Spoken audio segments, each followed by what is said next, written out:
رب العالمين صلى الله وسلم على سيدنا محمد خاتم الأنبياء وحبيب رب العالمين أبي القاسم الأمين وعلى آله وصحبه أجمعين.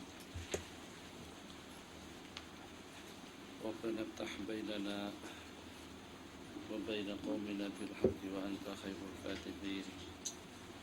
سبحانك لا علم لنا إلا ما علمتنا إنك أنت العليم الحكيم ولا حول ولا قوة إلا بالله العلي العظيم. ربي يسر ولا تعسر Rabbi jamim bi khair. InsyaAllah kita akan melanjutkan pengajian kita dengan Al-Arba'in Al-Keluangiyah, hadis yang ke-29.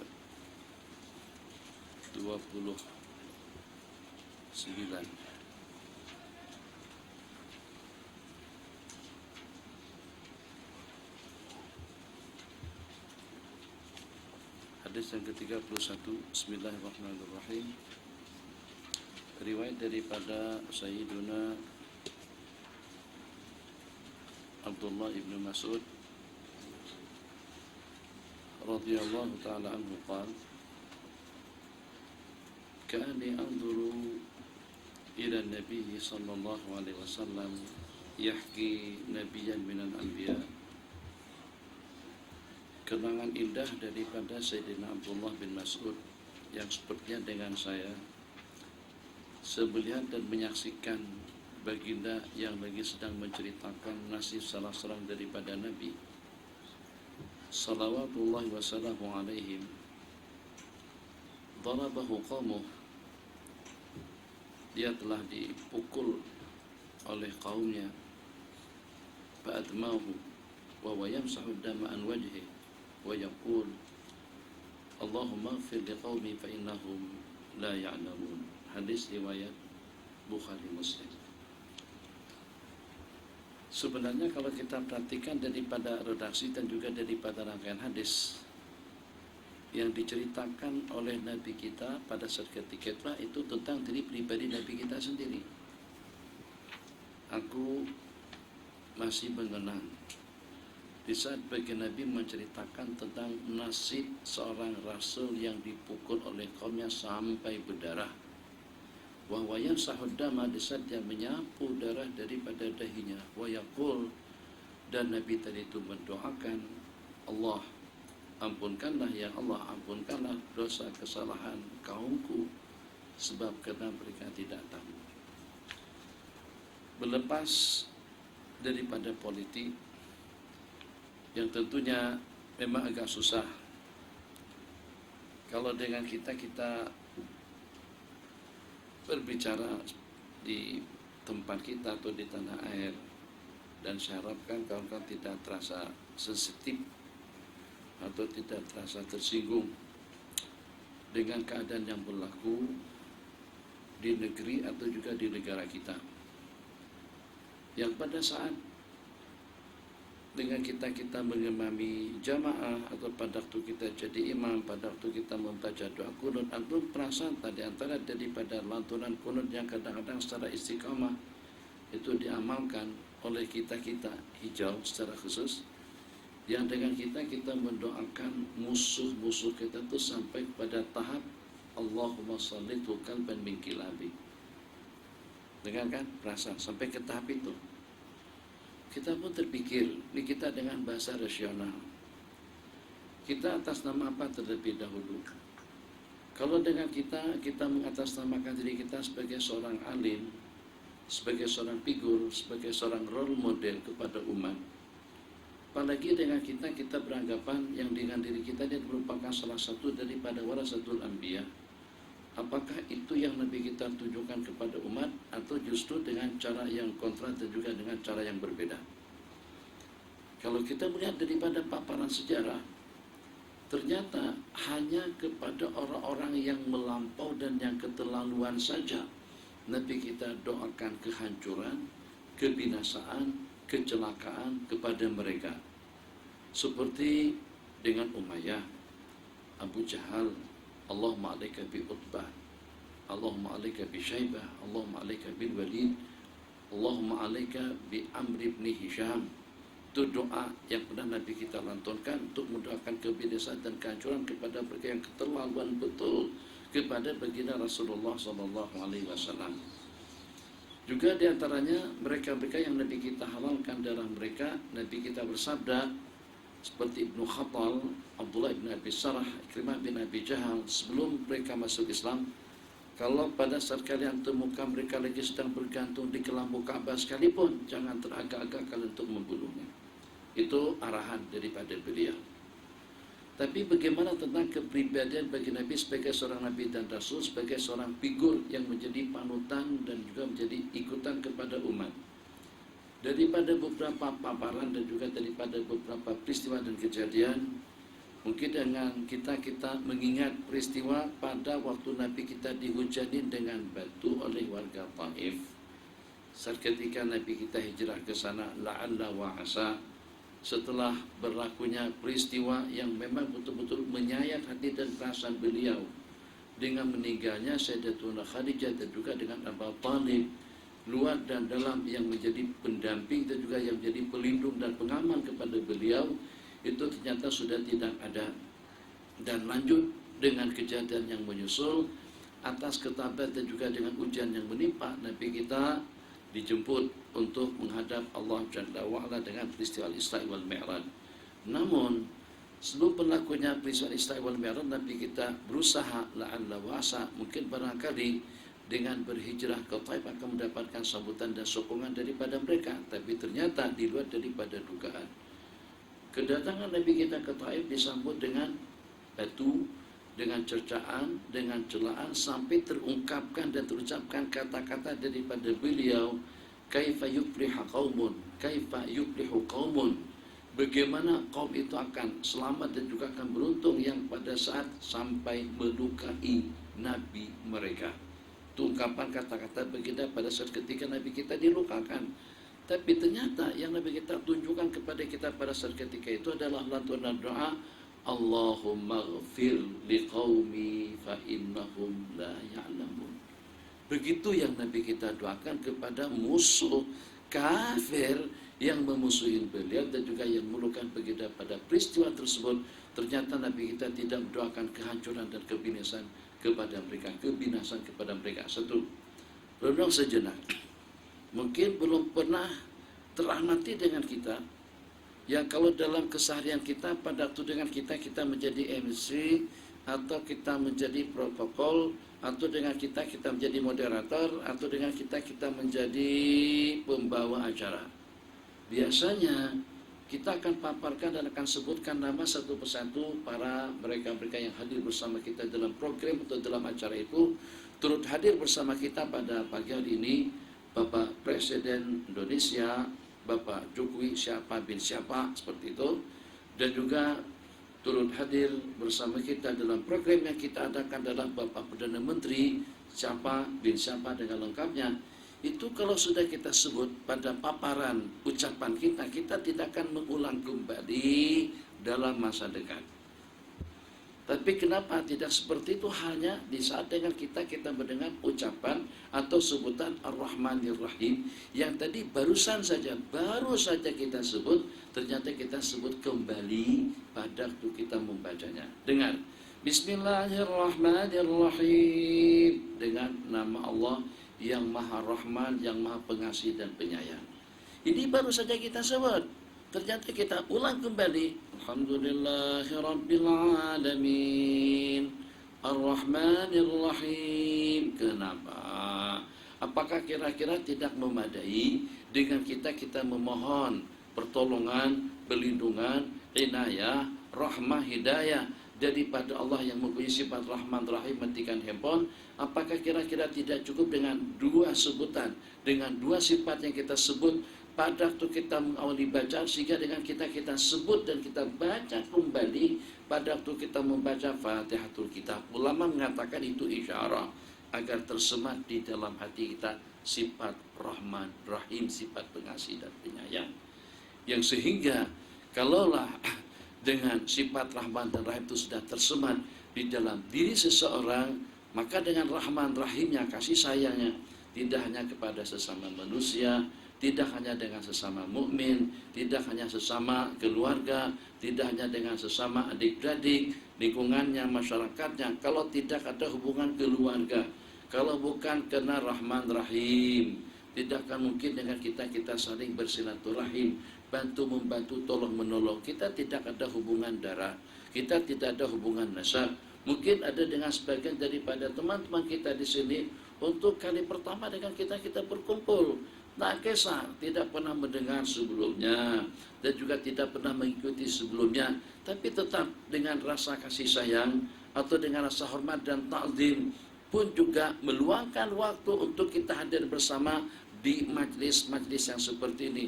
Kalau dengan kita tidak kenal, kita salamin assalamualaikum. Yang dengan kita tidak kenal, kita jawab waalaikumsalam. Yang dengan kita tidak kenal, kita ucapkan yarhamukallah. Yang dengan kita tidak kenal, kita tunjukkan di mana jalan. Yang dengan kita tidak kenal, kita jemput. Yang dengan kita tidak kenal, kita tegur. Itu kenapa? Karena ada Rahman Rahim. Jadi jangan kita lenyapkan dua sifat tadi itu dalam kondisi dan juga dalam keadaan seperti apapun. Diulang kembali sebutan Ar-Rahmanir Rahim agar dengan kita takhallaq bi akhlaqillah. Nabi kita berpesan, takhallaqu bi akhlaqillah, bertakhalluklah kamu, berakhlaklah kamu dengan sifat-sifatnya Allah Jalla wa Ala. Ada rasa kasih sayang, ada rasa hormat dan ta'zim. Maka dengan beliau yang walaupun dalam keadaan getir seperti itu, yang pada Nabi kita dianiaya, dicerca, dicaci maki, diucapkan batu kepada beliau pada peristiwa Taif, ternyata Nabi kita tidak mendoakan hancurkan mereka, binasakan mereka, hantarkan anjing serigala. Ini doa kita antara sesama kita di sana. Perasaan antum, bukan kita mendoakan non muslim, tidak. Doa itu kita tunjukkan kepada partai lawan yang pada itu dengan kita, maksud saya kita antum lah, hijau lah antum tuh. Pada itu dengan kita berhadapan dengan biru, pada itu kita melawan barisan. Memang juga diantaranya, diantara daripada kita masukkan dalam lantunan doa kita tersebut, itu adalah Yahudi dan Nasrani, orang-orang kafir. Allahumma zalzil aqdamahum, Allahumma ya mudir ya sahab, hazibal ahzab. Kan panjang tuh permulaannya. Ihzimhum wansubna alaihim, Allahumma sallit alaihim kalban min kilabik. Anda boleh menghayalkan kalau doa kita kepada partai lawan atau kepada sesama muslim Allah kabulkan, tapi alhamdulillah sampai pada detik sekarang berarti tidak dikabulkan oleh Allah. Salim alaihim kalban min kilabik, seperti pada waktu pesan daripada Abu Lahab. Kata Abu Lahab, ini dengan anak saya ini kalian kena kawal, jaga dia dengan nelo, jangan terbiarkan, kalian kena waspada, kena berhati-hati, sebab kena dengan Muhammad telah mendoakan yang tidak elok ke atasnya.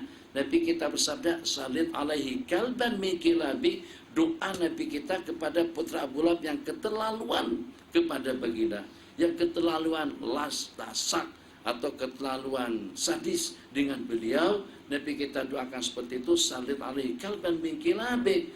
Jadi dengan kawalan ketat dalam satu perjalanan mereka, dalam perjalanan mereka ke negeri Syam, kalau singgah di satu lokasi, maka dengan putra Abu Lahab akan diposisikan di tembok, samping menyamping muka belakang semuanya. Itu kira-kira dalam berapa lapisan manusia yang mengawal dan juga yang mengamankannya. Jadi begitulah, tidak pernah tidur sendirian, tidak pernah jauh daripada kumpulan dan rombongan, senantiasa selalu berada dikelilingi dan dikawal oleh orang ramai atas pesan daripada Abu Lahab sendiri. Ternyata pada suatu ketika yang walaupun terbenteng dengan beberapa barisan sufu minar rijal al-aqwiya, daripada orang-orang yang gagah perkasa, putra Abu Lahab ada dekat tembok. Sebelah kanan, sebelah kiri muka dan belakangnya penuh dengan kawalan. Semuanya tersusut rapat untuk mengamankan putra Abu Jahal tadi, putra Abu Lahab tadi.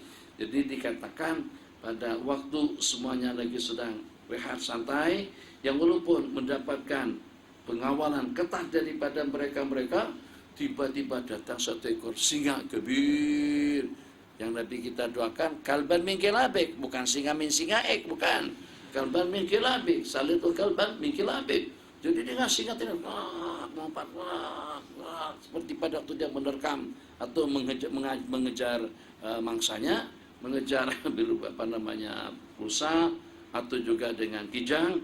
Jadi lompat sana lompat sini, dia melompati barisan daripada manusia sampai ke tembok di mana putra Aba Lahab lagi sedang rehat, lagi sedang tidur. Dia langsung tak patahkan kepalanya, kemudian melompat kembali. Jadi pada waktu itu para sahabat sedang menginformasikan perkara tersebut kepada baginda Rasulullah SAW. Ya Rasulullah, seperti yang Nabi kita mohon, seperti yang Nabi kita doa, tapi kami merasa heran. Nabi kita kata, kalban min kilabek, salitho, hantarkan salah satu daripada serigalamu. Tapi kok ternyata yang datang itu adalah singa. Nabi kita bersabda, serigala Allah itu adalah singa. Nah, coba renung sejenak.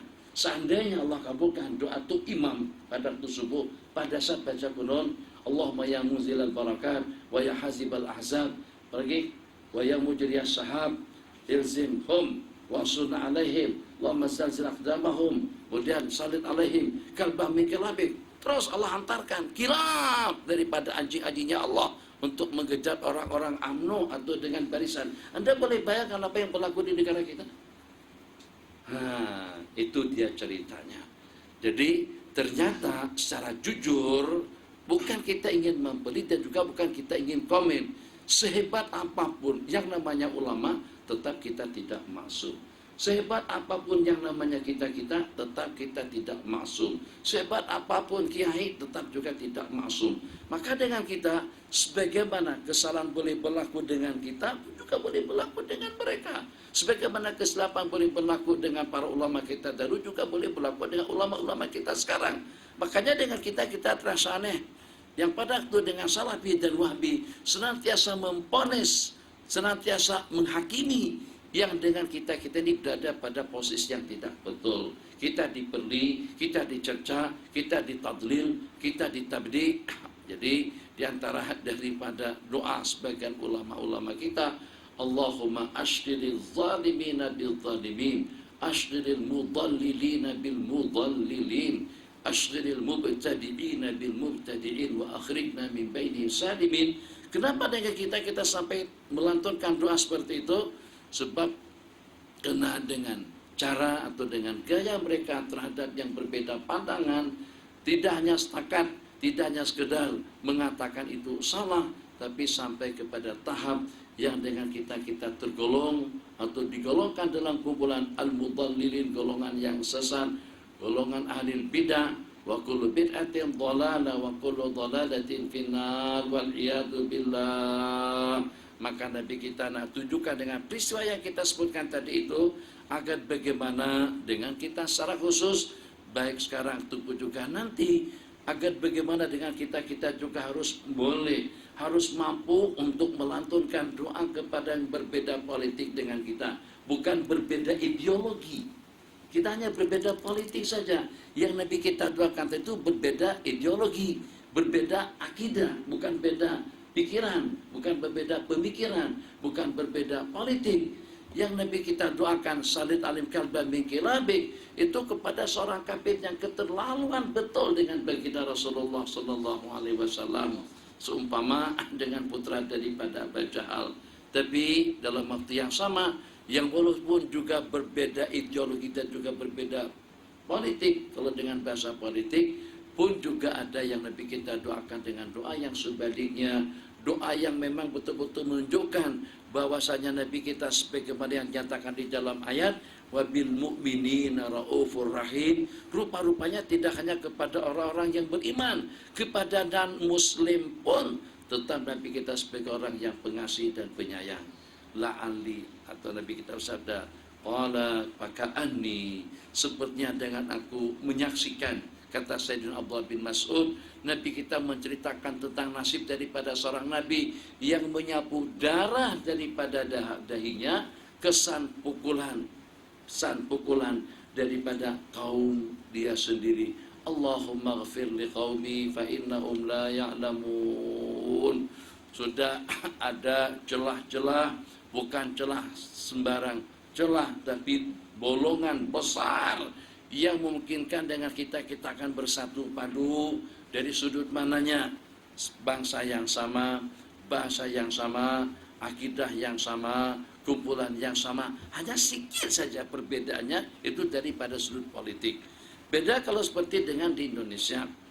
Dengan Indonesia, di sana terdapat parti Islam. Parti Islamnya saja ada dalam berapa? Hampir berpuluh-puluh parti Islam. Malaysia parti Islam satu saja, saja. Jangan terbawa-bawa. Wah, di sini Mia kemana nih? Hijau, biru kan. Sekarang kita sudah Pakatan Harapan. Bismillahirrahmanirrahim.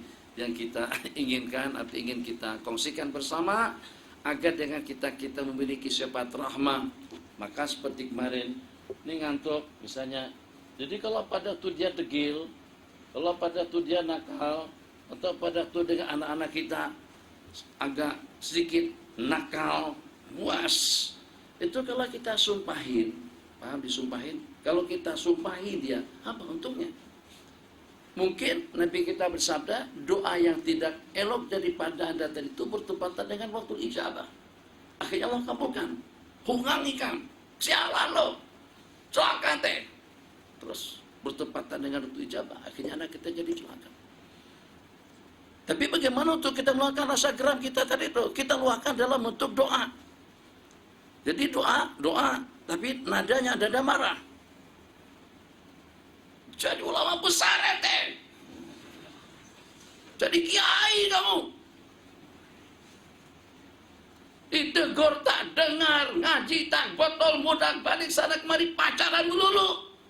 Mudah-mudahan you jadi orang alim, sealim-alimnya macam Imam Syafi'i.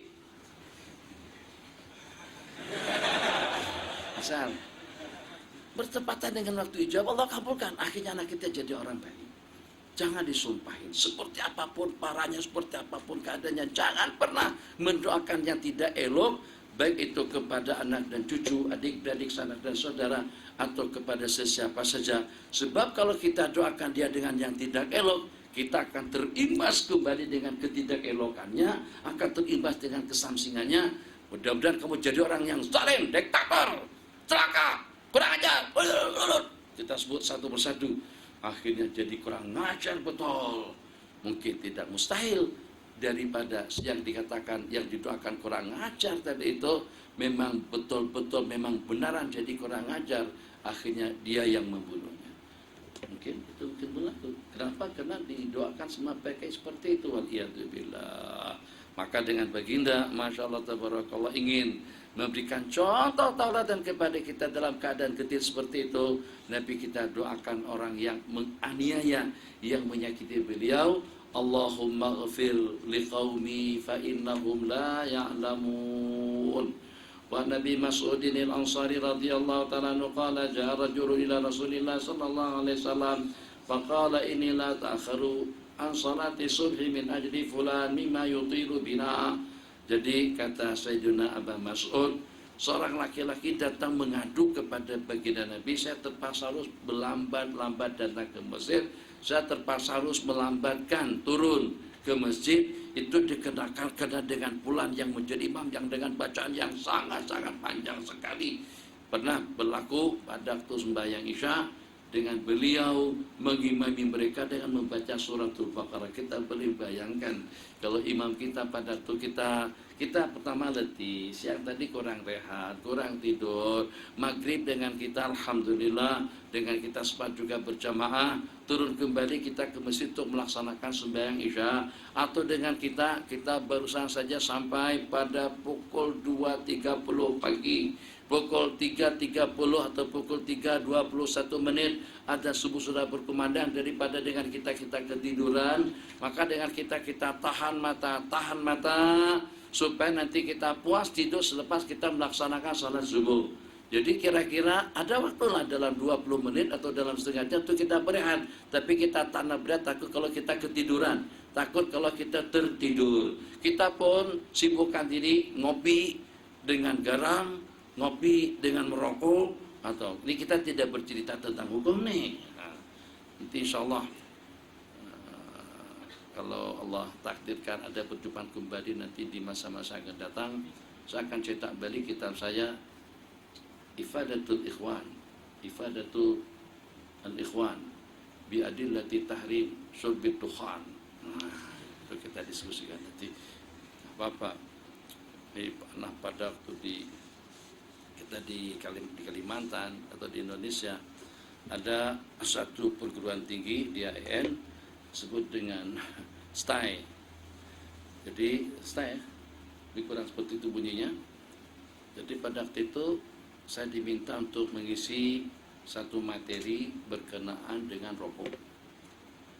Di antara daripada pertanyaan yang kayaknya agak susah dijawab,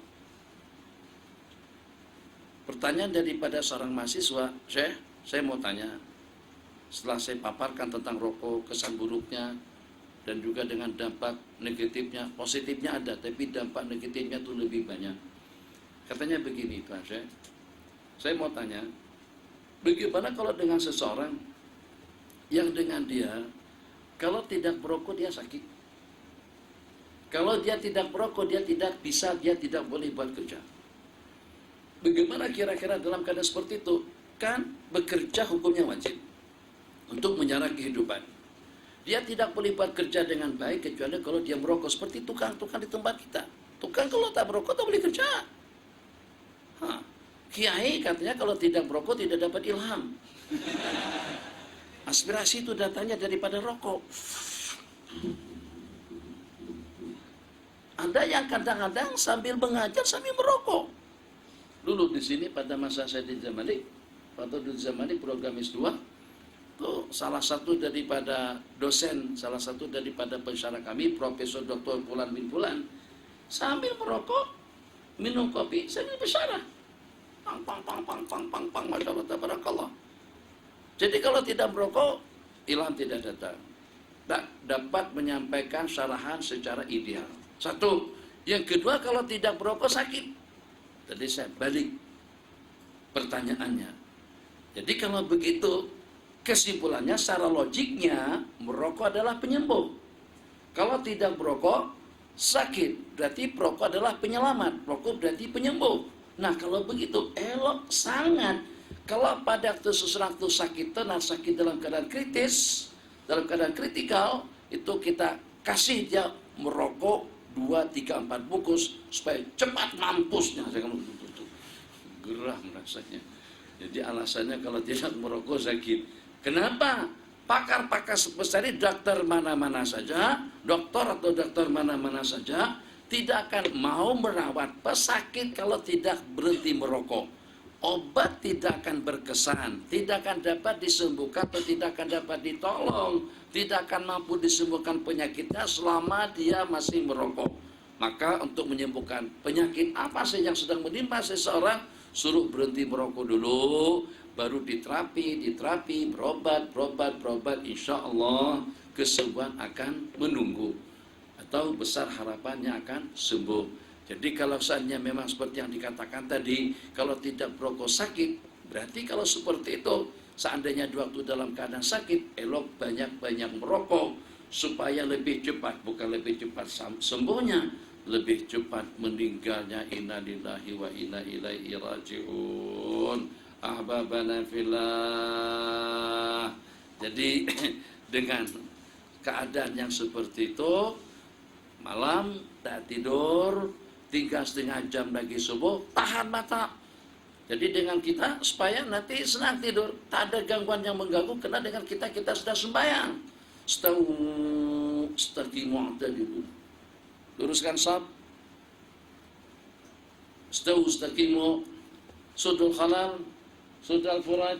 In kana naqsun falyakun bisafil muakhar. Allahu akbar. Bismillahirrahmanirrahim. Alhamdulillahi Rabbil Alamin. Waladdallin. Amin. Bismillahirrahmanirrahim. Yasin. Lagu lagi. Wal Qur'anil Hakim innaka laminal mursalin. Jadi kita sudah dapat pengamat bacaan yang semacam ini, bacaan daripada jenis yang kalau pada itu sudah dibaca pasti akan dibaca sampai habis. Gimana menurut kita yang lagi sedang letih, mengantuk, capek dan sebagainya, dengan imam yang mengimamin kita membaca surah Yasin, apalagi kalau dengan surah yang dibaca suratul Baqarah. Alif Lam Mim. Dzalikal kitabul la raiba fi. Kita tuh masih tenang lagi sebab kita menunggu kepada muflihun. Kalau sampai kepada muflihun, itu ternyata rukuk aman. Tapi kalau ternyata muflihunnya nada suara masih tinggi dan disambung dengan ayat-ayat yang berikutnya, itu memang betul-betul merisaukan. Nah, jadi akhirnya sahabat Nabi kita tadi itu mengadukan kepada baginda Nabi, saya terlambat turun ke masjid, atau saya terlambat untuk melaksanakan salat berjamaah, atau saya terlambat dalam melaksanakan sembahyang. Itu dikenakan kena pulang yang membaca dengan bacaan yang terlampau panjang. Jadi kata Sayyidina Abu Mas'ud Al-Ansari radhiyallahu ta'ala anhu, aku tidak pernah melihat Nabi kita marah, emosi dalam menyampaikan pesan dan nasihat kepada umat seperti kemarahan dan emosi beliau pada hari itu. Qala innahu qad ma ra'aitu nabiyya sallallahu alaihi wasallam ghadiba bi mau'izatin qad. Dengar kawan-kawan, tengok dengan bahasa hadis. Aku tidak pernah nampak, tak pernah tengok baginda Nabi marah sungguh dalam menyampaikan nasihat, dalam menyampaikan pembicaraan, seperti pada waktu Nabi kita mendengar informasi yang menceritakan tentang salah seorang daripada sahabat membaca surah yang panjang dalam sembahyang. Kita kan di masyarakat, kalau pada waktu sedikit kita ceramah atau sedikit pada waktu kita berdakwah yang kalau dengan bahasa mereka agak sedikit pukal, agak sedikit keras, agak sedikit tegas. Jadi katanya, tidakkah orang itu tahu yang dengan kita disuruh berdakwah secara hikmah, bil mau'izati wal hikmah, bil hikmati wal mau'izatil hasanah. Begitu dikatakan. Jadi diantara daripada kesalah tafsiran kita terhadap ayat itu, ud'u ila rabbika bil hikmati wal mau'izatil hasanah, ud'u ila sabili rabbika bil hikmati wal mau'izatil hasanah. Kebanyakan daripada kita kalau tidak semuanya menafsirkan makna daripada bil hikmati wal mau'izatil hasanah itu dengan cara ramah tamah dan lembut. Itu tidak terlalu tepat. Dia maksud daripada bil hikmati wal mau'izatil hasanah dengan hikmah dan juga dengan nasihat yang bagus, itu ikut situasi dan kondisi. Kalau memang sewajarnya kita marah, kamu marah. Kalau memang sewajarnya kamu senyum, Anda senyum. Kalau memang sewajarnya kamu menangis, Anda menangis. Kalau memang sewajarnya dengan kita dengan retak dan juga dengan nada suara yang tinggi, itu dengan suara yang tinggi. Kalau memang sewajarnya dengan kita ditutup dengan retak nada suara yang lembut, kita lembutkan. Jadi dia tidak dengan satu passion yang sama, tidak. Bil hikmati wal mau'izatil hasanah. Tengok pada waktu kita berdakwah, kadang-kadang Nabi kita lembut selembut-lembutnya, kadang-kadang Nabi kita tegas setegas-tegasnya, kadang-kadang Nabi kita bukan setakat tegas saja, itu ketahuan betul kemarahan baginda daripada struktur muka beliau. Merah muka baginda, ka'annahu mundhiru jaisin, seakan-akan seperti Nabi kita memberikan peringatan dan teguran kepada pasukan. Jadi makna daripada bil mau'izatil hasanah, apakah kalau pada itu dengan kita tengok seseorang tadi itu pukul memukul atau juga saling mengganggu, saling sakit menyakiti, jangan begitu, itu tak boleh. Karena kita kena mencerit lah supaya dia tahu itu benar salah, itu tidak betul, tidak benar. Jadi bil mau'izati wal bil hikmah wal mau'izatil hasanah, tidak semuanya melulu saja dengan cara lembut, tidak juga melulu dengan cara kasar. Tengok dengan kejadian yang berlaku di mana dengan begitu marah betul dalam memberikan teguran dan nasihat kepada Sayyidina Mu'adz ibn Jabal radhiyallahu ta'ala anhu. Faqala ya ayuhan nas inna minkum munaffirin. Ada di antara daripada kalian yang membuat orang jadi buyar, jadi bersurai, jadi jauh, jadi gelisah. Munafir, tampir, menjauhkan, memburaikan, menyuraikan. Qala inna minkum munaffirin. Jangan buat orang jadi buyar kalau dengan bahasa Indonesia. Jangan buat orang bersurai, menjauh daripada kita. Fa'ayyukum amanas, siapa saja yang menjadi imam falyujiz, hendaklah ringkas, hendaklah cepat, tapi tidak secepat yang di Jawa tuh. Itu bukan cepat lagi, itu kilat. Itu bukan cepat, itu kilat. Allahu Akbar, Allahu Akbar, Allahu Akbar, Allahu Akbar, Allahu Akbar, Allahu Akbar. Itu kilat. Kan sembahyang sedang merobek. Fa innahum fa ayyukum amanasa falyujiz fa inna min waraihi, sebab orang-orang yang berada di belakang Anda itu ada orang yang tua, ada orang yang lemah, dan juga ada orang yang berhajat. Berhajat itu datanya buang air. Kalau tak nak buang air pun, nak buang angin saja pun juga jadi masalah betul. Jadi coba boleh bayangkan, boleh kita bayangkan, boleh kita rasakan, dan kita pernah rasakan. Apa perlu dibayangkan? Kita sudah pernah mengalami benda itu. Yang dibayangkan itu kalau tidak pernah berlaku, benda ini pernah berlaku dengan kita. Perut kita sakit, angin gruk gruk gruk gruk gruk. Kadang-kadang dia pun datang, lagi dia hilang, oke. Tapi tepat pada waktu kita rukuk atau tepat pada waktu kita sujud, terus mendatang kembali, kambuh lagi, sakit. Ini kalau kita kurang ejaz, kalau kita tidak tahan punggung kita, dubur kita, memang kompom keluar, keluar. Nah, jadi kita pun tahan sampai terbeluk, keringatan. Kita pada saat ketika itu menahan supaya tidak tergeluan. Itu sahibul hajat. Terus imam baca wan nasi warnahu apa? Bacalah ama yang cepat, tartil, tidak mesti dengan lagu gunah nagmah yang semacam itu. Amma yatasaalun. Ada lagu yang rentak yang di Singapura tuh, itu katanya daripada Semarang atau daripada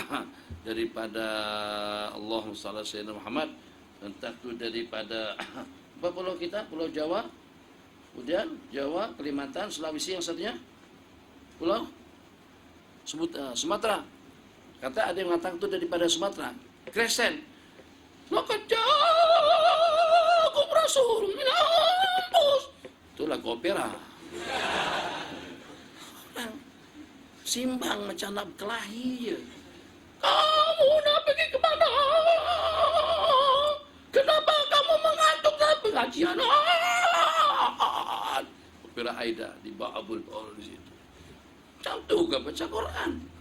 Itu sudah dinyanyikan Al-Quran seperti dengan lagu opera, haram hukumnya dan boleh membawa kepada riddah kalau atas tujuan untuk menghinakan Al-Quran. Bismillahirrahmanirrahim. Qala, hadis yang ke-33, riwayat daripada Sayyidina Abdullah ibn Amr ibn al-As radhiyallahu ta'ala anhu maqal, qala Rasulullah sallallahu alaihi wasallam, faman ahabba, sesiapa saja yang ingin agar Allah singkirkan, elakkan, jauhkan dirinya daripada api neraka dan Allah masukkan dia ke dalam surga. Kenapa? Sebab itu yang disebut di dalam Al-Quran, untuk kejayaan yang abadi, kesejahteraan dan keselamatan untuk selama-lamanya. Allah berfirman, faman zuhziha anin nari wa udkhilal jannah faqad faz. Kejayaan, keberuntungan, kesejahteraan dan keselamatan yang abadi, itulah dengan seseorang yang mendapatkan dua anugerah. Anugerah yang pertama, zuhziha anin nar, Allah singkirkan daripada api neraka, wa udkhilal jannah, dan Allah masukkan dia ke dalam surga.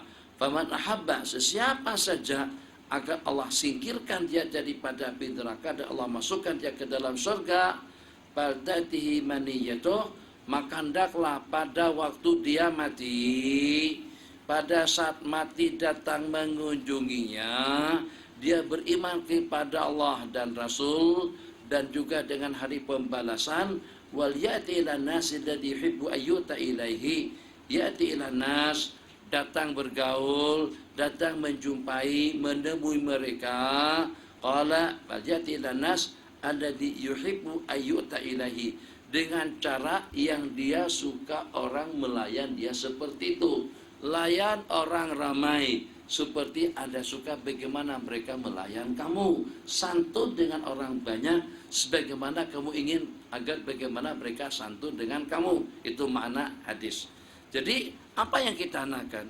Saya inginkan kalian tuh santun, kalian tuh ramah, kalian tuh disiplin, kalian tuh semangat, kalian itu ikhlas, kalian tuh tawadhu, kalian tuh khidmah.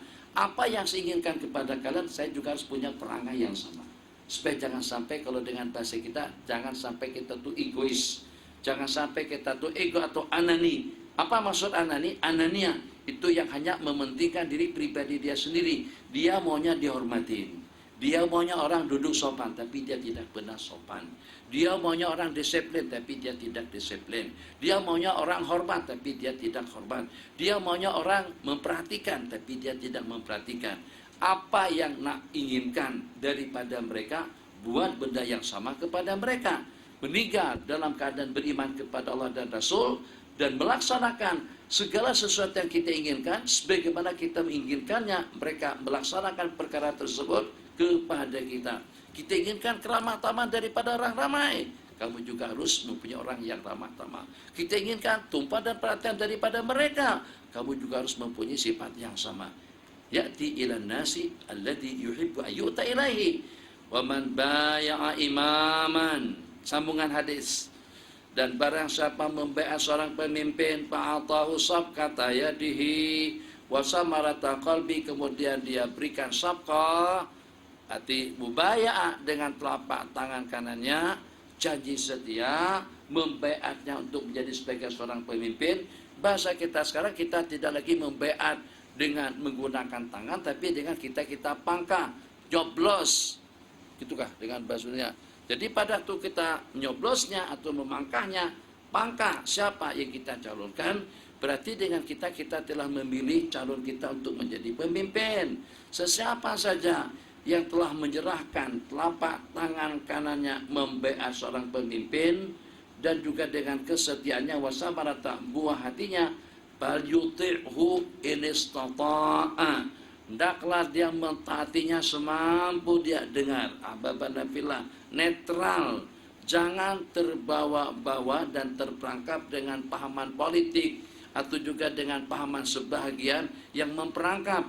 Jangan sampai dengan kita terumbang-ambing di bawah arus. Kenapa kita rujuk kepada ulama? Kenapa kita juga merujuk kepada hadis-hadis Rasulullah SAW, supaya kita tidak terumbang-ambing dengan orang-orang yang berkepentingan dengan kita atau berkepentingan untuk memperangkap kita untuk kepentingan politiknya. Kalau kamu sudah membaiat seorang pemimpin, kau pangkah, kau sokong, kau nyatakan sebagai salah seorang daripada penyokong setia, setelah terpilih pemimpin tadi itu, kemudian ada dengan seseorang nak memberontak, nak menggulingkan, nak menjatuhkan, atau juga menyuruh dia turun daripada jabatannya, tidak lagi kita mendapatkan patah, tidak lagi kita mendapatkan fatwa atau pandangan nasihat teguran daripada seseorang. Nabi kita yang memberikan jawabannya kepada orang yang punya perangai sifat seperti itu. Saya ulang kembali, kalau pada saat kita bersama sudah melantik salah seorang sahabat kita untuk menjadi presiden, untuk menjadi imam, untuk menjadi khalifah, setelah dengan kesepakatan kita bersama untuk melantiknya sebagai pemimpin selama 5 tahun ke depan, setelah beberapa waktu kemudian mungkin merasa seperti ketipu, mungkin merasa seperti tidak bijak, mungkin kena dikecewakan itu seperti apa. Terus ada salah satu daripada rakyat tadi itu berinisiatif untuk menggerakkan masyarakat, untuk menggerakkan massa, demonstrasi juga untuk mengadakan saurah. Nabi kita kata, qala padribu unuka al-akhari, pancung leher yang punya gerakan itu. Nabi kita tidak bisa bahasa kurang lebih, tidak ada dengan bahasa toleransi, sebab demi untuk menjaga kestabilan politik. Kalau tidak, negara kita akan jadi kacau bilau. Itu sama hanya dengan bohong. Jadi kalau kita sudah pasti, kita ada perjanjian, siapa yang mendapatkan 2/3 suara mendapatkan sokongan lebih daripada 50% akan memerintah. Itu kan kesepakatan kita bersama, naik. Mungkin yang naik tadi itu insan yang kita sokong, yang kita dukung, mungkin juga yang naik itu daripada partai lawan. Siapapun yang mendapatkan suara terbanyak dia akan memerintah. Kalau pada waktu sudah terpilih sebagai pemerintah, terus ada yang walaupun kiai, yang walaupun ulama, buat satu inisiatif, tuh buat satu kejutan, gerakan masyarakat untuk berdemonstrasi, apalagi kalau sampai pada tahap revolusi untuk mengguling atau juga untuk menggugurkan pemerintah, pemimpin yang terpilih tadi itu, Nabi kita bersabda, fadribu unukal akar, pancung leher laki-laki itu. Sebab kenapa? Sebab itu akan membuat huru hara di sebuah negara. Jadi kalau pada itu nanti disokong oleh orang ramai, sedangkan kita sudah punya pemimpin, berarti kita punya dua pemimpin. Dua orang pemimpin tidak akan mungkin. Ma ja'alallahu lirajulin min qalbaini fi jawfihi. Itu dengan seorang laki-laki tidak akan mungkin punya dua hati, dan juga tidak akan mungkin dunia ini tegak dengan dua ilah, dengan dua Tuhan. Begitu juga dalam pemerintahan. Nabi kita tak kata penjarakan, Nabi kita tak kata pukul, Nabi kita bersabda, in ja'a akharu qala ba'da man a'tahu safkata yadi wa samarata fuadeh fal yuti'hu, hendaklah dia taat semampu dia. Dia zalim, dia diktator, kita kena tabah dan syukur, tetap dengan sabar, kita tabah dan sabar, dan kita tetap punya kewajiban untuk kita menyokongnya. Jadi kalau seandainya dia zalim dan diktator kepada rakyatnya, kediktatorannya itu nanti akan dia tanggung, dia akan menanggung resikonya, tapi kewajiban kita sebagai rakyat tetap taat dan setia. In ja'a akharu, kalau ada datang yang lain untuk merebut kekuasaan tadi itu, fadribu unukal akhar, maka panculah leher yang datang tadi itu. Bismillahirrahmanirrahim. Riwayat daripada Sayyiduna Abdullah bin Abbas radhiyallahu taala anhuma, Rasulullah sallallahu alaihi wasallam qala man kariha min amiri syai'a falyasbir. Bukan Nabi kita kata hendaklah berdemonstrasi apabila kamu melihat sesuatu yang negatif, yang janggal, yang tidak nyaman dilihat, perkara yang memang betul-betul menurut kita itu tidak sepatutnya berlaku. Barang siapa melihat sesuatu yang tidak disukainya daripada pemerintah, daripada negara, daripada pemimpin yang diberikan amanah dan kekuasaan, Nabi kita tak kata fal yuqatil. Nabi kita pesankan kepada kita fal yasbir. Fa'innahu man kharaja minas sultan, barang siapa keluar melawan pemerintah shibran, sejengkal, seukuran satu jengkal, mata mitatan jahiliyah. Ini bukan Ad-Dailami yang meriwayatkan, bukan Kar Imam Ibn Asakir, bukan juga Ad Ibnu Adi yang meriwayatkan, Bukhari Muslim. Demi untuk apa saja? Demi untuk menjaga kestabilan politik, agar negara kita aman dan damai, agar dengan kuasa ketiga dan keempat tidak masuk ke negara kita. Tengok tuh bagaimana dengan nasib saudara-saudara kita di Syria, dan juga tengok bagaimana keadaan kita di sini, keadaan politik dan perekonomian jadi seperti apa. Alhamdulillah kita di Nusantara suasana kita aman betul. Yang walaupun ada hal-hal yang negatif, tapi yang secara pasti perekonomian kita masih lumayan stabil. Berbanding dengan kita atau juga di sebagian tempat, memang kita tidak menyalahkan, kebenaran itu memang betul-betul dengan mereka. Tapi dalam waktu yang sama, kita kena mempertimbangkan mana yang lebih aslah.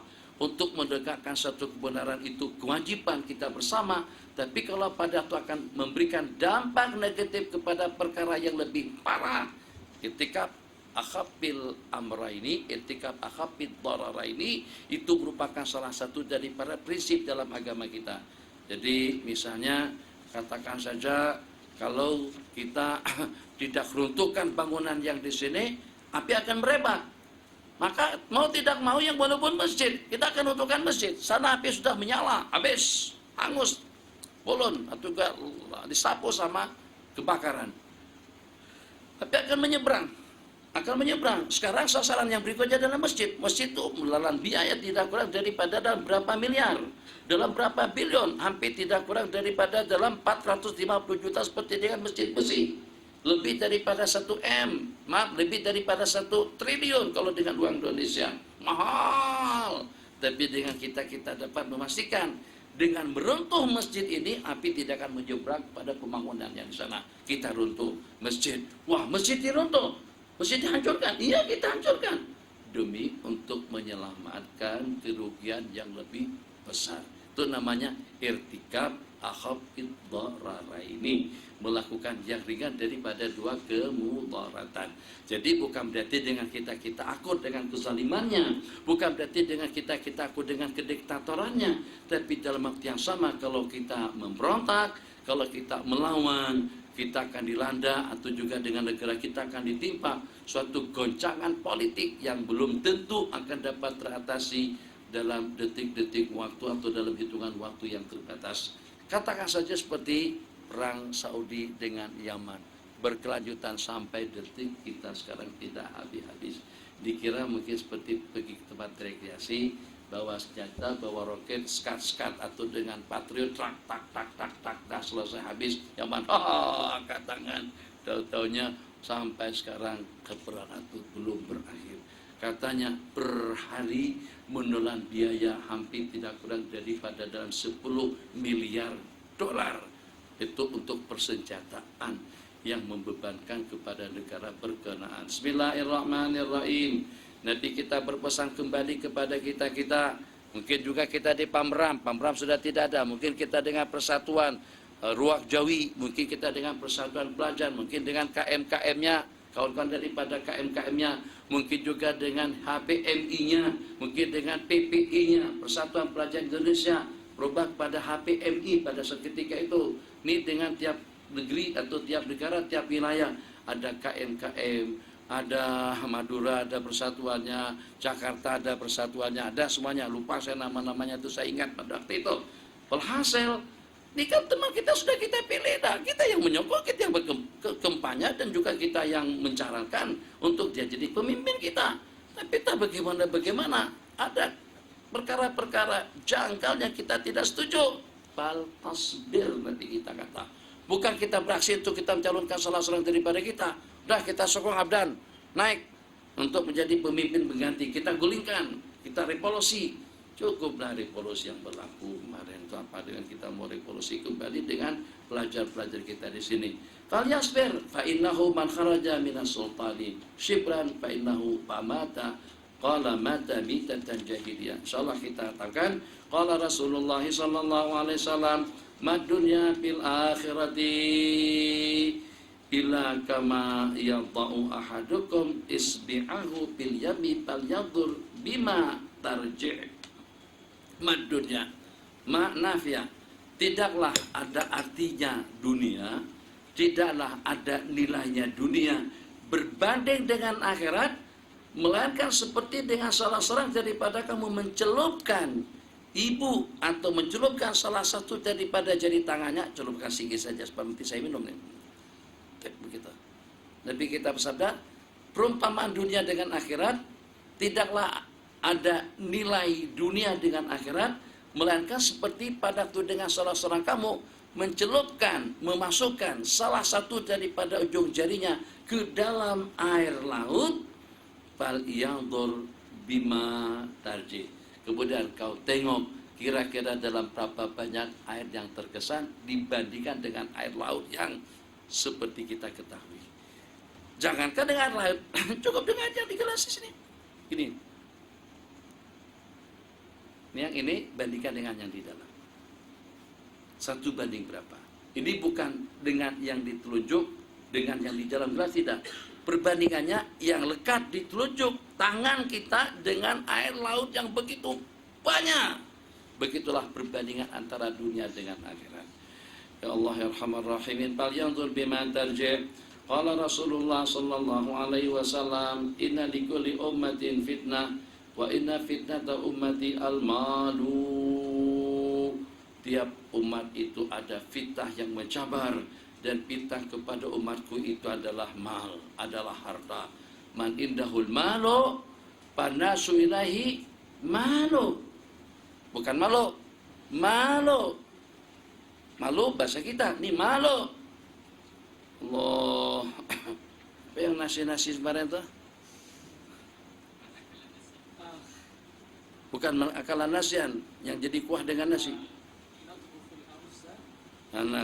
Natbuhu al-aruzza hatta yakuna nasian fa akalnahu ma'aqwah biquwah. Ini bahasa Arab Melayu. Jadi kita kan kalau pada tuh makan, kita makan nasi dengan kuah. Nah, jadi kata dia buat satu kalimat mujazah, satu rangkaian bahasa Arab, natbuhu al-aruzza liyakuna nasiyan. Kami masak beras agar menjadi nasiyan. Wa nakulahu biquwah. Gitu kan? Atau bil quwah. Kunu nasian. Fa'akalnahu biquwah. Fa'akalnahu, kemudian kami makan biquwah. Kuah itu kuah gulai lah maksudnya. Allah, la maza-maza. Nggak ada apa-apa. Ada apaan sih itu? Ada la maza-maza Ustaz. Maksudnya tidak ada apa-apa. Maza artinya apa? Maza 2 kali tidak ada apa-apa. Oh iya, berarti la maza-maza. Sama. Qala hadis inna likulli ummatin fitnah wa inna fitnata ummati al-malu. Man indahul malu fanasu ilaihi malu. Orang yang punya mal, orang akan condong kepadanya. Wa man laisa indahul malu fanasu anhu malu. Dan orang yang tidak mempunyai mal, sudah. Dan orang yang tidak mempunyai mal, wa man laisa indahul malu fanasu anhu malu. Tadi ilaihi. Man indahul malu, orang yang punya mal, fanasu ilaihi, orang akan condong kepadanya. Wa man laisa indahul malu, dan orang yang tidak mempunyai mal, fanasu anhu, orang akan lari menjauh daripadanya. Tuh bedanya atau hebatnya bahasa Arab, anhu dengan ilahi, dan beda maknanya. Makanya seperti yang kita sebutkan kemarin, belajar bahasa Melayu, bahasa yang paling mudah. Makanya orang Mesir yang duduk di Malaysia itu dah kece Mesir, kece Malaysia. Ada satu masalah daripada Terengganu jadi reporter makanan, pusing sana pusing sini, cakap orang Terengganu pun tidak sepasih dia cakap Terengganu. Kenapa? Bahasa kita mudah dipelajari. Kenapa bahasa kita tidak ada i'rab, tidak ada musanna, muzakkar, muannas apa segala macam, tidak ada tasrifan dalam bahasa Melayu, tidak ada kamera atau kami akala, tidak ada pergi, zahaba, pergi. Jadi pergi lah, tidak ada pergi, tidak ada. Atau misalnya kipasna, kipasna, ikonaka, ikonaku, itu juga tidak ada. Mijaya, mijayu, mijaina, tembok, temboko, tidak ada. Arab ada jidarani, judur, jamak taksirnya. Kita tak ada, tembok lah. Kalau seandainya kita najah, maka ada dalam beberapa tembok, tapi lapas temboknya tidak berubah. Tidak ada tembok, tembokka, temboko, tembokata, tembokna, tembokta, tembok, cuma tembok tom, tembok to, tembok na, tampara, tampuru, tampara, tamparna. Tak ada. Era tidak ada, harakat tidak ada, senang untuk belajar bahasa kita. Bismillahirrahmanirrahim. Qala, Nabi kita berpesan, hadis yang ke-37. Qala, sebaliknya, man indahu zahabu, seperti itu juga ayatnya, man indahu zahabu panasu ilahi zahabu. Orang yang punya emas, orang akan pergi mendatanginya. Wa man laisa indahu zahabu, dan orang yang tidak mempunyai emas, fanasu anhu zahabu, orang akan lari meninggalkannya. Qala Rasulullah sallallahu alaihi wasallam, inna syaitana yahduru ahadakum, sesungguhnya syaitan itu hadir pada tiap segala aktivitasmu. pada tiap segala keadaan. Inna syaitana yahduru ahadakum hadir inda kulli syai' min sya'ni. Waktu makannya, minumnya, berpakaiannya, ngajinya, santainya, rekreasinya, hiasannya, dandanannya, keluarnya, tidurnya, sampai pada waktu kita tidur pun setan ganggu tuh dengan mimpi-mimpi buruk. Hatta yahdurahu inda ta'amihi, sehingga sampai setan hadir pada waktu kita makan. Lo nggak ada kerjaan lain, nggak carilah rezeki tempat-tempat yang lain. Tetap ya, dengan setan tidak pernah bosan dan juga tidak pernah putus asa. Dalam keadaan seperti apapun tetap dia tekun, tetap dia istiqamah untuk memperangkap dan juga untuk menjebak kita. Inna syaitana yahdul ahadakum inda kulli syai' hatta yahdurahu inda ta'ami fa idza sakatatil luqmatu min ahadikum. Fa idza sakatat luqmatu ahadikum. Begitu yang benarnya, idza sakatat luqmatu ahadikum atau idza sakatatil luqmatu min ahadikum. Apabila jatuh sesuap makanan daripada kamu, sebutir nasi daripada periuk, sebutir nasi daripada pinggan atau piring, fal ya'khudha, hendaklah kau mengutipnya. Nasi tadi itu, terserah nasi apa saja. Apakah kira-kira itu dengan takmiyahnya, apakah kira-kira itu dengan nasinya, apakah kira-kira itu dengan lauk pauknya. Apabila terjatuh makanan daripada piringmu, daripada pingganmu, fal ya'khudha, hendaklah kau mengambilnya, terus buang. Dah, kita budaya kita ambil, kita letakkan di samping, kita ambil juga, tapi ambil daripada kapet, kita ambil daripada papan, terus kita letakkan ke pinggan kecil, piring kecil, letakkan situ. Enggak, tapi kita kata macam tu, ambil kemudian bersihkan dengan jari tangan, dibasuh atau dengan cara yang seumpamanya. Fal yumit maka alaihi min adza, tanggalkan kotoran yang lekat.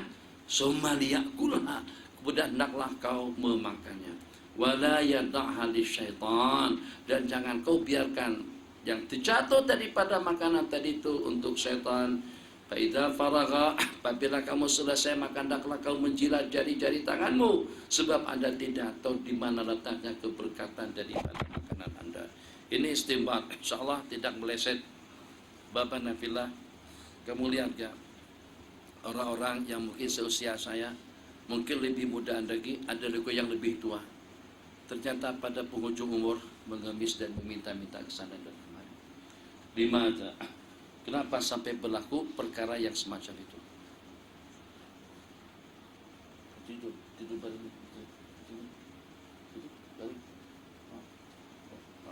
Senang gitu. Oke. Tidak boleh kerja, sebabkan kena berjanggut. Syarikat itu tak bagi kita bekerja karena kita berjanggut. Kita bekerja di satu perusahaan Amerika, tidak masalah. Nanti kamu akan dipekerjakan oleh syarikat-syarikat lain, karena kita masih kuat, kamu masih remaja lagi. Dipecat atau juga dipindahkan daripada tempat ke tempat. Kalau seandainya tidak dipindahkan pun, kita masih ada cara atau masih ada channel, masih ada usaha untuk kita mendapatkan pekerja di tempat lain. Kenapa? Karena kita masih kuat, keren. Tapi bagaimana kalau pada itu dengan seseorang itu sudah tua, dalam keadaan krisis ekonomi? Suruh kerja, kemampuan sudah tidak menunjang. Suruh kerja, sudah dalam keadaan krisis. Krisis dengan kesehatannya, krisis dengan keuangannya, krisis dalam kehidupannya. Nah, kita tidak mau kalau sampai di penghujung umur dengan nasib dan juga dengan kesudahan yang seperti itu. Justru yang kita inginkan mungkin daripada putra-putri kita, mungkin daripada jaringan bisnis kita, mungkin daripada uang pampasan, mungkin daripada uang pensiunan, daripada uang pincin, alhamdulillah lebih daripada cukup. Sehingga hidup kita selesai di akhir umur, itu yang kita inginkan. Rumusannya, jangan pernah menyia-nyiakan rezeki pemberian Allah, agar jangan sampai rezeki itu nanti pergi meninggalkan kita. Dengan bahasa egoisnya atau dengan bahasa cueknya, lo cuek dengan aku, lo tidak inginkan saya, aku juga tidak inginkan awak untuk menjadi temanku. Waliyadzubillah, kalau itu pada penghujung umur. Kalau pada waktu kita masih remaja, dipecat, kita masih boleh cari tempat kerja di tempat lain. Mungkin dengan kedutaan tidak terima kita, kita bekerja dengan perusahaan-perusahaan Mesir. Mungkin Mesir tidak boleh menerima kita, kita akan kembali ke tanah air. Mungkin dengan kita tidak dapat kerja dalam bidang pertanian, dalam bidang industri, tidak boleh buka warung, tidak boleh jual gorengan. Banyak cara, masih ada cara. Tapi kalau pada tuh dengan kita sudah tua terus tidak mendapatkan belayan kasih sayang daripada Allah, ada dua yang paling mengancam. Yang pertama, Allah tarik leluasa nikmat yang Allah berikan kepada seseorang disebabkan karena dia menyia-nyiakannya, atau Allah tarik sebagian daripada kemampuan bagian-bagian anggota tubuhnya sehingga tidak dapat menggunakannya. Lihat, kambing, jadi Haji makan apa? Ikan? Tak boleh. Kambing gastrik atau kambing apa namanya? Darah tinggi. Kalau ayam nggak boleh juga. Apa? Darah tinggi. Durian. Apa? Haji manis. Jadi Haji makan apa saja? Makan bubur nasi kosong. Itu bahasanya tak tahu lah. Ya Allah, ikan kering dengan bubur nasi atau nasi bubur. Tidak ada rasa. Itu yang dimakan di penghujung umur. Kenapa? Sebab dulu-dulu banyak durian yang kau buang. Kau makan sedikit, pak, kamu buang. Sebab dulu kau makan kambing tidak habis, kamu buang.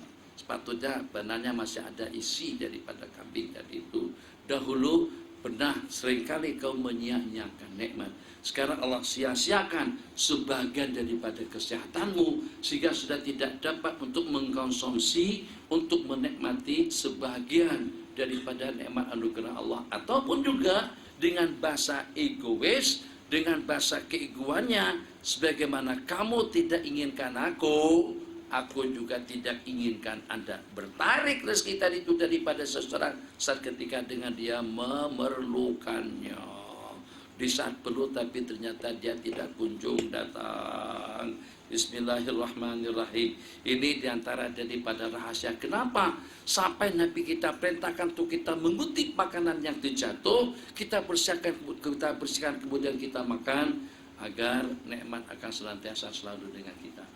Coba secara jujur, kalau pada waktu dengan kita di saat dengan orang tadi itu selalu memperhatikan kita, ambil berat tentang kita, kita juga akan melayan dia dengan cara yang sama.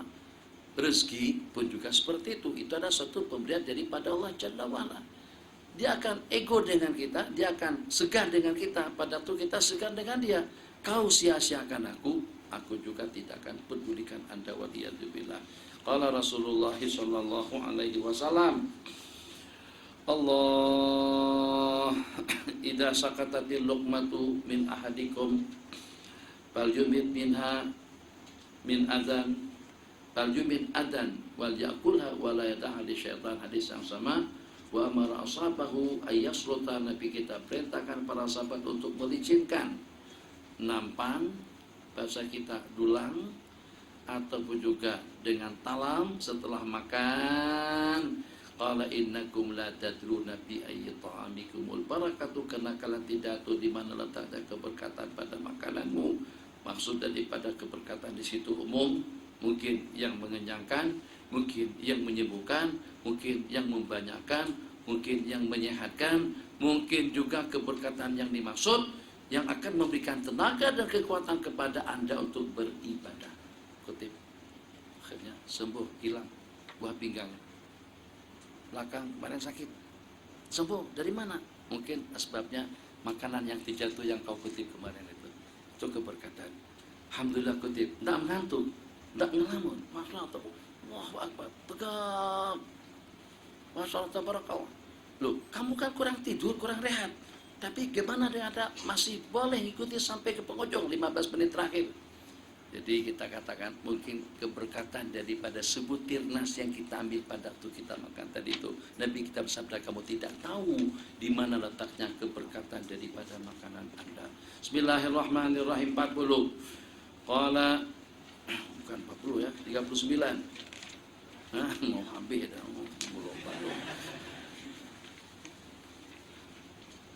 Idan ta'ala ahadukum, praktekkan kawan-kawan. Falyabda bil yumna. Dari malam hari ini semuanya begitu. Kita biasakan. Kalau tidak terbiasa, Allah bisa gitu. Karena terbiasa. Biasakan. Pada waktu kita pakai selepa, pakai sepatu, sendal, kasut, khuf, pakai yang kanan dulu. Jadi tadi saya sengaja pada waktu sembahyang pada pagi tadi itu, pada waktu sembahyang di Masjid An-Nur. Nah, perhatikan, sebab kebanyakan masjid-masjid kita, tukang kita tidak memperhatikan hitungan tangga. Jadi kita langkahkan kaki kanan kita, kanan naik, tak, tak, tak, tak, tak, tak, tak, tak. Tukang yang prihatin, ijiki yang ambil berat tentang tayamun, tidak akan mungkin langkah terakhir itu dengan yang kiri. Jadi kalau tangga itu ada 10, naik kita langkahkan kaki kanan kita. Masuk nih, masuk kanan 10. 1, 2, 3, 4, 5, 6, 7, 8, 9, 10. 10 kan? Berarti yang naik kiri. Tuh. Jadi bikin ganjil. Supaya pada waktu kita langkahkan kaki kanan kita pada waktu kita menaiki tangga yang pertama, pun juga pada waktu kita mengakhiri dengan melangkahkan kaki pada tangga yang terakhir pun juga kanan yang masuk. Jadi kita kena waspada, kita break. Kalau ternyata tangganya genap, kita akan melangkah masuk dengan kaki kiri. Tangga pertama kaki kanan, tapi yang sampai ke masjid kaki kiri. Udah, stop situ, masukkan kaki kanan. Begitulah juga pada waktu kita memakai sendal. Pakai selepa kita di sana sudah dipalingkan sama kawan-kawan kita di sana. Keluar daripada masjid sunatnya dengan mendahulukan kaki kiri. Masuk dengan kaki kanan, keluar dengan kaki kiri. Tapi bagaimana? Dalam waktu yang sama kita nak pakai kasut, kita pun juga dengan mendahulukan kaki kanan.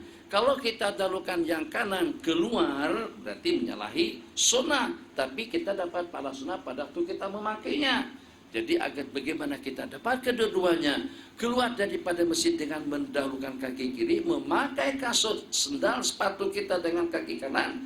Jadi di masjid, langkahkan kaki kiri terlebih dahulu, keluar, tapi kita pijak saja. Jangan dipasang, pijak kasut kita. Keluar, pijak kasut supaya pada waktu menyusul dengan kaki kanan langsung memasangnya. Berarti tayamun pada waktu kita memakai sendal atau sepatu kasut, dan juga tayasur dengan mendahulukan kaki kiri pada waktu kita keluar daripada masjid. Qala bismillahirrahmanirrahim. Fa idza naza'a, dan apabila kita menanggalkannya, hendaklah kita menanggalkan yang sebelah kiri terlebih dahulu. Wal taqud, dan hendaklah yang kanan yang pertama kita pasangkan sendal atau dengan selepanya, dan yang terakhir pada waktu kita menanggalkannya. 39, karena Rasulullah sallallahu alaihi wasallam jalisan wa rajulun yaqul. Nabi kita duduk santai dan di samping baginda isyrah.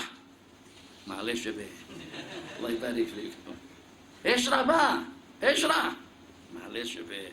Jazakumullah khairan. Allah barik fikum. Allah barik fikum. Isyrah.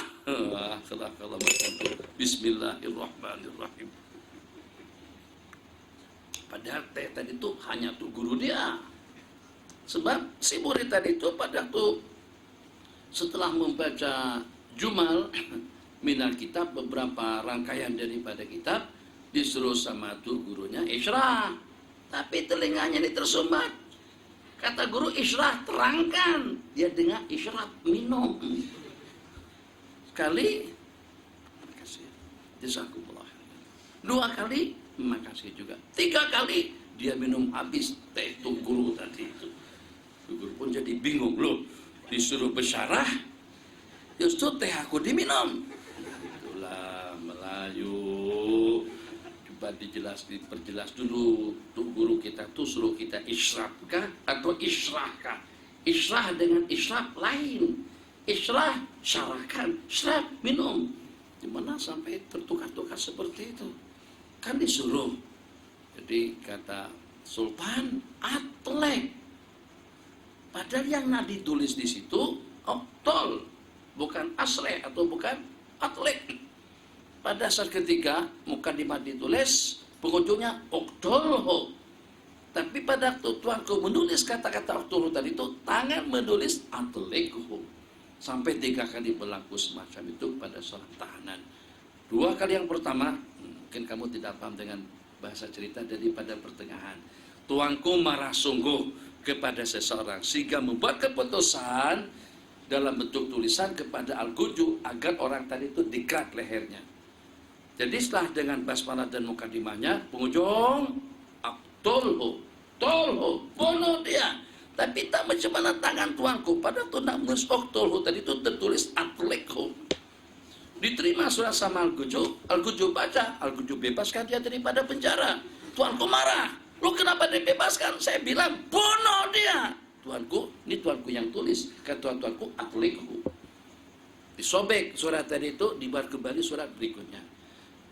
Begitu sampai kepada tolhu, bunuhlah dia.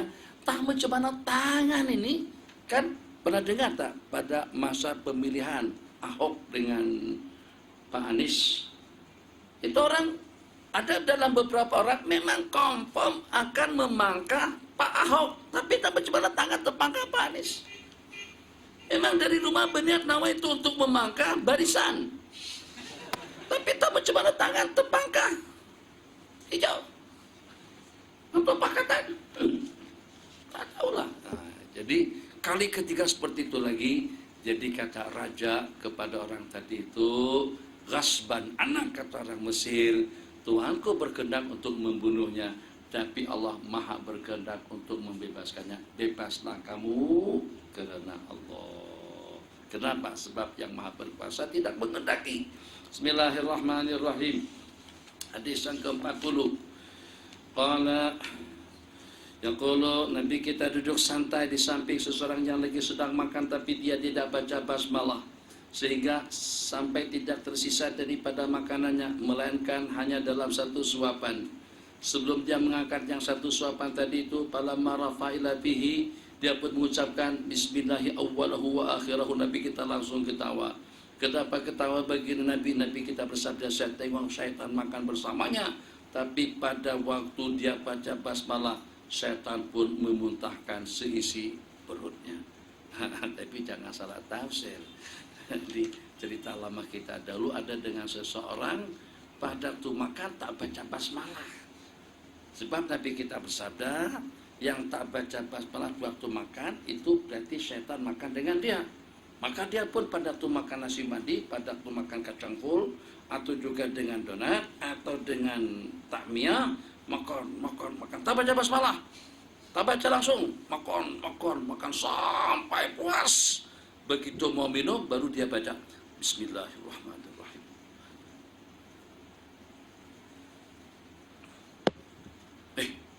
Aneh. Lo tadi pada waktu makan tak baca basmalah, tapi minumnya dengan basmalah. Iya, memang saya sengaja bikin begitu. Saya sengaja buat begitu. Supaya pada waktu saya makan, setan sekali makan dengan aku. Begitu kesela, begitu kecekek, aku minum dengan basmalah. Setan tidak bisa minum dengan aku. Mampus. Nah, gitu. Setan kalau nggak minum dengan kita pun, dia beli air mineral di luar situ. Akan setan sebodoh itu. Jadi kamu minum baca basmalah, kenapa? Supaya setan kecekek, supaya dia mati mampu dengan aku. Astagfirullahaladzim. Tuh, kesian. Segala-galanya perlu dengan ilmu. Jadi itu tak jauh beda dengan orang yang buat maksiat. Katanya kalau nak buat maksiat jangan tanggung-tanggung. Ya jangan tanggung-tanggung, paham? Jangan alang-alang. Alang-alang tahu.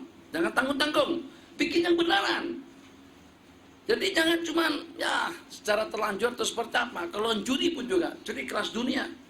Kalau zina yang nomor 1, pokoknya buat maksiat sehebat-hebatnya, sedahsyat-dahsyatnya, supaya Allah murka betul, marah sungguh, sehingga saat ketika Allah humbankan dia ke dalam neraka, terkeluar daripada neraka, masuk ke dalam surga. Otak macam mana? Kan geram nih ceritanya. Jadi katakan saja kawah api neraka itu di sini sebelah sana surga. Jadi kena terlampau marah Allah tadi itu, jadi pada waktu melemparkan ke dalam neraka tadi itu dengan kekuatan yang lebih. Yang sepatutnya masuk ke dalam neraka, tapi kena terlampau marah Allah. Memangnya tidak ada malaikat di sana. Jadi kalau di dunia pun, seandainya luput, itu akan dikejar kembali. Tidak akan mungkin boleh lepas daripada hukuman. Tapi itulah otak. Ar-Rahimin. Nanti kita baca kitab Nawadirul Arab, ada lebih dari 200 lelucon Arab di situ. Makan ketawa melulu. Allahummarrahimin. Bismillahirrahmanirrahim. Riwayat daripada Sayyidina Anas ibn Malik radhiyallahu taala anhu Nabi sallallahu alaihi wasallam annahu yashrabu rajulu qa'imah. Nabi kita juga dan larang seseorang minum berdiri. Riwayat daripada Sayyidina Abu Hurairah qala Rasulullah sallallahu alaihi wasallam la yashrabanna ahadun minkum qa'iman. Ini budaya kita, bukan cakar minum saja, makan pun berdiri di sini. Astagfirullahaladzim. Di restoran berdiri pinggir jalan situ tuh Prasada. Makan kacang full, kacang tahmiyah semuanya berdiri. KFC-nya berdiri, dengan McDonald-nya berdiri, full tahmiyahnya berdiri, semuanya berdiri. Minum dengan tangan kiri, jangan dibudayakan minum dengan tangan kiri. Kalau baginda tengok kita, Nabi kita marah, betul, Nabi kita marah sungguh. Tapi kita sampai mengatakan orang yang makan minum menerima dan memberi dengan tangan kiri itu adalah syaitan.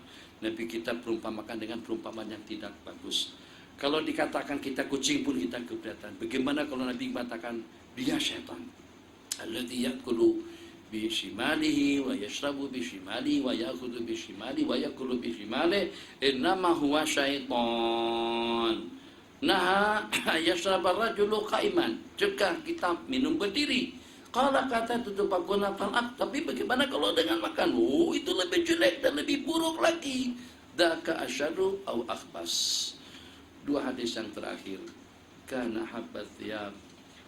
Kana habbus thiyab ila Rasulillah sallallahu alaihi wasallam al-khamisah. Pakaian yang paling Nabi kita suka adalah baju gamis. Jadi tak perlu komen panjang lebar. Itu katanya pakaian orang Arab. Kita jangan ke Arab-Araban, kita kan orang Melayu. Jadi kita pakailah baju Melayu kita. Kita pakai sarung, pakailah sarung kita. Kok kenapa dengan kita harus membawa pakaiannya orang Arab? Kita bukan membawa pakaiannya orang Arab, tapi dengan kita memakai pakaian yang Nabi kita suka. Kita bersaksi dalam penyaksian kita wa anna Muhammadan wa asyhadu anna Muhammadan Rasulullah. Kalau kita meyakini bahwa Nabi itu adalah pesuruh Allah kepada kita, berarti beliau akan kita idolakan. Apa yang Nabi kita buat, apa yang Nabi kita laksanakan, itulah yang akan kita lakukan bersama. Tak boleh apa boleh buat, tapi jangan diperli. Kalau pada waktu ada mahasiswa kita balik kampung pakai pakaian sunnah, jenggotan pula. Begitu tuh dengan bahasa tinggal jenggot di negara Arab. Itu bukan budaya kita. Kita gak ada jenggot. Kalau ada tuh paling kambing. Pak, minta maaf. Rupa-rupanya dulu saya pikir dan saya cukup hormat dengan Bapak karena Bapak ada PhD, Bapak profesor siapa. Tapi pada akhir-akhirnya rupa-rupanya itu kesalahan besar daripada saya yang menganggap Bapak sebagai orang yang jenius. Rupa-rupanya kambing lebih tahu dengan amalan sunat daripada Bapak. Makanya kambing ada janggut karena dia tahu sunat kayak janggut. Bapak profesor tadi itu tidak tahu sunat itu janggut itu sunat. Jika tidak pakai janggut ada pas, tapi jangan diperumakan seperti janggut kambing. Nah, sorban tak masuk oksigen katanya. Itu yang membuat pikiran jadi nyanyuk karena terlampau banyak oksigen masuk ke dalam kepala. Itu bahasa orang Banjar berlawanan. Apa bahasa Malaysia berlawanan? Maksudnya karena dia perli kita juga buat benda yang sama. Wal badu adham. Karena Nabi sallallahu alaihi wasallam idza shallal fajr, apabila Nabi kita melaksanakan sembahyang subuh, Nabi kita duduk tarapu, duduk bersila sampai terbit matahari hasna dengan terangnya. Jadi alhamdulillah itu dengan jawabannya, tapi tidak seperti yang kita inginkan. Dan kita tunggu-tunggu Begitu Nabi kita selesai melaksanakan sembahyang subuh, Nabi kita pun tidur senyenyak-nyenyaknya. Ternyata tidak. Nabi kita duduk sampai terbit matahari berzikir mengingat Allah Jalla wa'ala. Kita tunggu-tunggu juga hadis yang tadi itu.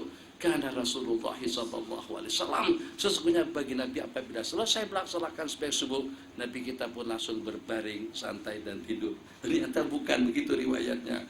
Apabila Nabi kita selesai melaksanakan salat subuh, tarabba'a, Nabi kita duduk bersila, berzikir, bertasbih, bertahmid, bertakbir dan berdoa sampai matahari terbit.